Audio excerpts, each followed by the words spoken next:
say nanay. Hi, nanay. Madilim. Hindi ko kayo makita. Para lumakas kayo. Naligawan ako kanina. Kanina nakaligo kayo. Aroy. Ay, anong pakiramdam nyo, nanay? Kaya nyo pa? Umabot na 100 na. Siguro.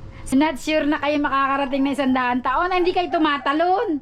Dala na po ng katandaan. Tama. Naintindihan nyo ako? Oo. Ay, kayo'y matalino eh.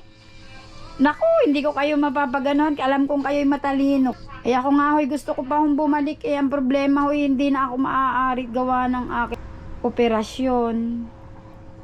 Kaya hindi na ho pwede. Talagang dinin na ako. Uy, naman pala na ilalagay sa wheelchair eh. Eh dito dapat ay hinahalungkat. Nakuha ka ng mga katulong at ito'y halungkatin lahat. Ilalabas lahat. Mahirap. Ay kailangan si May siguro makakapagpagawa nito na. Oo. Hindi nga mapagawa na. Pala naman eh. Nanay, maiiwan ko na kayo.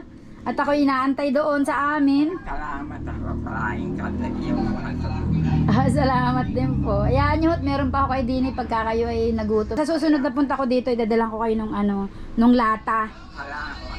Kaya nyong kainin yun. Padalwa-dalwa, kaya nyo. At least, kahit nakahiga kayo. Salamat. Paraing ka na. Wawa naman nanay.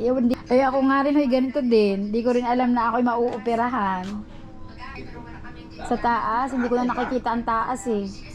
Kalahati kasi ito eh, ano. So pag pinagawa ito, hanggang dito na o hanggang dito lang.